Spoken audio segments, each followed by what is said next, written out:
Hello, everyone, and welcome to another episode of Trek Canon. So, today I wanted to talk about Season 2, Episode 5, Star Trek Lower Decks, and Embarrassment of the Dopplers. Of Dopplers. So, I guess we'll just jump right into it. And for anybody who don't know how I roll, you new to the channel, I do have spoilers. I don't really have anything spoiler free. So, for everybody else, y'all know how I roll. So, click to subscribe if you haven't. Ring the bell for any new content, and let's get into it. So,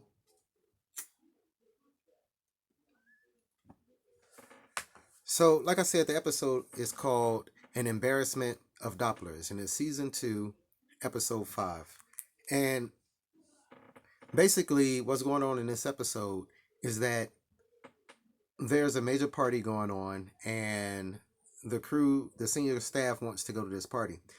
Also, Mariner and Boimer wants to go to the party as well.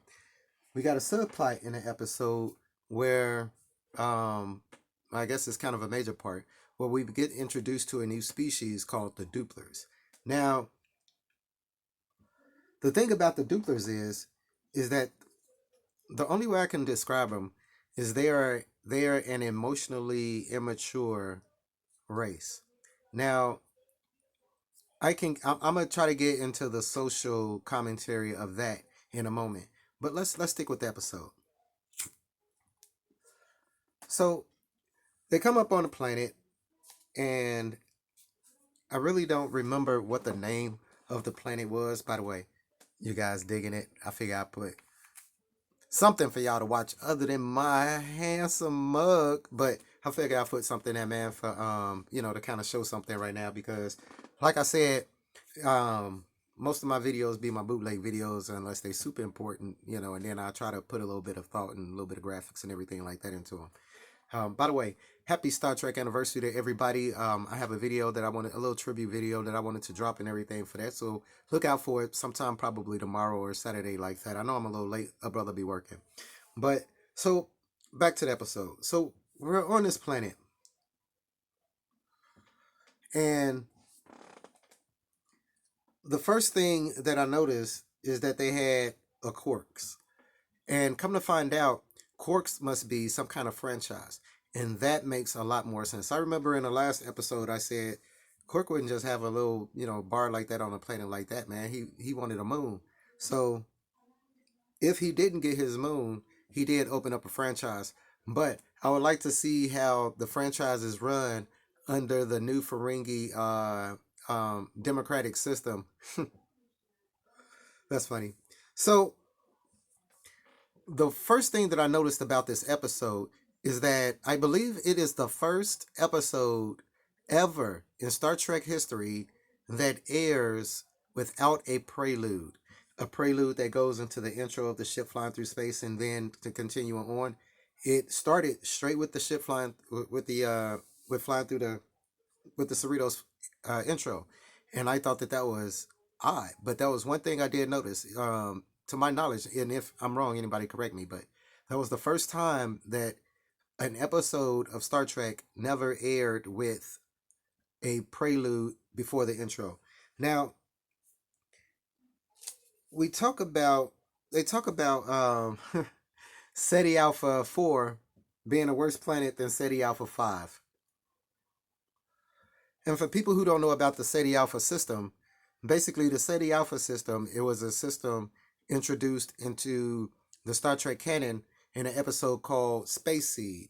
It was a original series episode, and it featured the first time one of the greatest villains in Star Trek canon has ever been featured in Star Trek, and his name was Kandunyan Singh. Now, after his issue would take his unsuccess had taken over the Enterprise, he was stranded. Kirk basically stranded him and his crew and the lieutenant lady who decided to work with him on SETI Alpha 5. Now, SETI Alpha 6 basically exploded, threw off the orbit of SETI Alpha 5, and made it even more habitable than it was, which probably also did something to SETI Alpha 4, which makes that uninhabitable. So he says that SETI Alpha 4 was much worse than SETI Alpha 5. I thought that was pretty interesting. I thought that was a nice throwback to that. Now, also the data figurines, man, and them even bringing up lore, I thought was great. And I wonder, how could you tell the difference between a data figurine and a lore figurine? Maybe one has red hands. For the hardcore lore fans, y'all know what I'm talking about. So I noticed that when they were in a chase, they had a person that was in a Captain Pike's wheelchair, and I was thinking to myself, they would have came a long way from that type of wheelchair system. Just think about the young lady who had the gravity issue that Dr. Bashir was helping in Deep Space Nine. Think about uh, her suit and the wheelchair that she used to get around. So now the fish people from Manhunt, you rarely ever see. Um, I call them important characters, but they're rarely ever shown. Think of the not the Telosians, but you have one of the founding members. You have the Andorians, the Talaxians. Oh man, I'm gonna remember them by the end, but they the pig face people. You rarely ever see those guys either. So Voyager D, I would love to see what that looks like. They even had Captain Shelby. Well, I'm getting ahead of myself. So basically, the captain has to take this diplomat around, this representative Doppler around the ship. And basically, like I was saying, is that they have a issue with is if their emotions get out of check, they duplicate exponentially, and you can see how that can be a problem. Now, I don't know how they existed on their world, what type of mechanisms they have in place to cater to this type of genetic evolutionary ability, but it doesn't seem like that'd be very plausible. So, and the thing is, when I was looking at the episode, I was trying to think to myself, I had started thinking to myself, that's not, man, come on, man. Why are you going to have a society that's even like that? Who would think of that? What type of longevity would that? And but I don't think that that's what they were going for. So that led me to start to think about the episode as a metaphor, type of allegory or something like that. And what I'm pretty sure other people got a different opinion and different idea about it. And me, I just got through watching it. So I'm pretty sure I probably let it marinate a little bit more in my frying a bit and figure out what I come up with. But right off the bat, the only thing I could think of was they were trying to take a stab at like PC culture, okay, and not cancel culture, but PC culture. And what do I mean by PC culture? So there is let's see, how can I start this without sound preachy, but I'm gonna try to keep it succinct. Now there were in communication, right? The purpose of communication is if you send a message, it's understood, and if you receive a message, it's understood. So proper English and pronunciation and all this stuff is unimportant. What's important is, was your message received, understood and received and understood, and vice versa. If that's the case, that is communication. All right. Now, when I was younger, the point of a conversation was to get your point across. All right. The content of the content of the words that you used wasn't really something debated. All right. What was debated was the main idea that you were trying to get across. Now, as time went on and PC culture started to become more and more prevalent, it started duplicating from one person to a group of those individuals to the community to the media to the new. Once it started to spread, you realize that people wasn't really concerned with debating the the uh, the intent of what you were trying to communicate.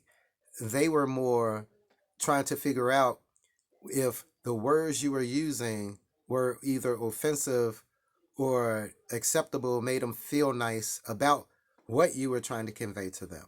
If you guys can understand what I mean. So in this episode of Star Trek, and I hope that this is the message that they were trying to convey, but this is what I was getting. You have a situation where you're trying to cater to the emotions of a person instead of communicating your actual message, your actual intent. And it's getting garbled by trying to find other avenues to placate a person so that they won't get offended, so that they won't feel bad. And then the next person start feeling bad. And then the next person jump on you. And then everybody is sitting up here, concerned with the words that are eliciting these weird emotions that they're having. So I think that was the social aspect of the episode that they were trying to get across. And if that was the case, it was done okay. I think that they should have did it a little bit better. I know this show is for kids, but that was a little vague. I would expect something for gear for kids to be a little bit more precise or a little bit more open and noticeable. So, but I don't know. I seen some of those new Pixar movies, man. Like Soul and In and Out, and don't put too much into thinking that kids is not as emotionally intelligent as you might like to think. So they end up okay. So for the people that don't understand what the situation was with the bar, one moment.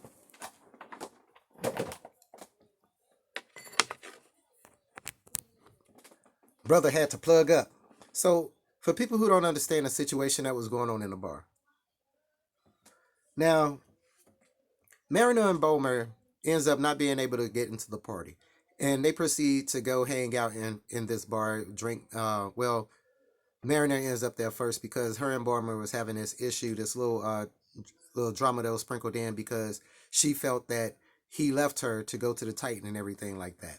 Now he meets up with her in the bar, and the bartender is basically trying to make him feel better, talking about, yeah, I've been around here, for the longest, and just to tell you guys a story, look at this right here. Kirk and Spock came in to the same bar, when they couldn't get into the party. Now, what does that imply? If you think about it, that means that there was a time where Kirk and Spock was either not well known or not well liked. Now, this is the thing. If anybody remembers the original series, it was based on a 5-year mission, but they were only on for 3 seasons. So if you think about it chronologically for Star Trek, they only chronicled 3 of the 3 years of the 5-year mission. So whatever happened to the other 2? Whatever happened to the other 2 years?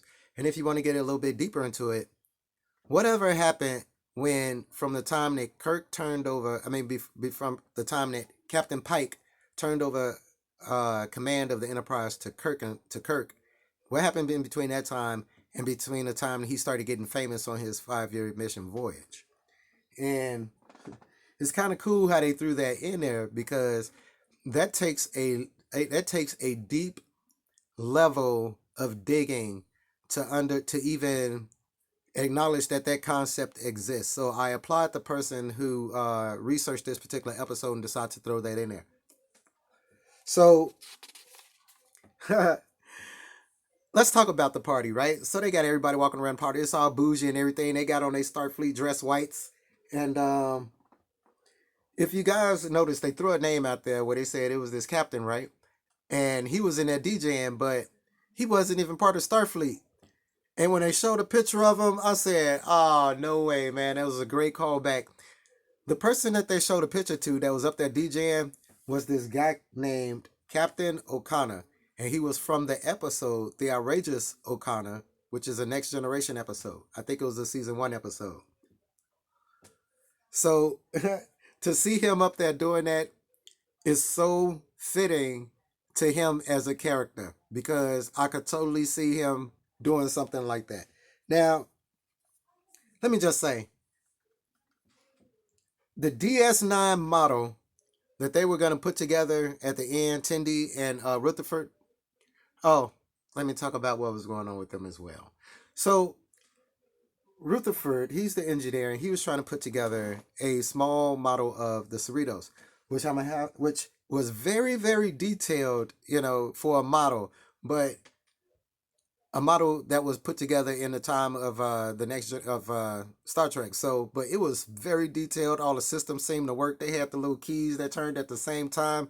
The ship was great. It had a warp core that you could eject and everything like that. But Rutherford was feeling a certain kind of way because he was in competition with him before he had lost his memory, and he was feeling that since he couldn't put together this ship, that if he can't put together this model ship, he can't put he how is he going to be able to be an engineer for the actual Cerritos?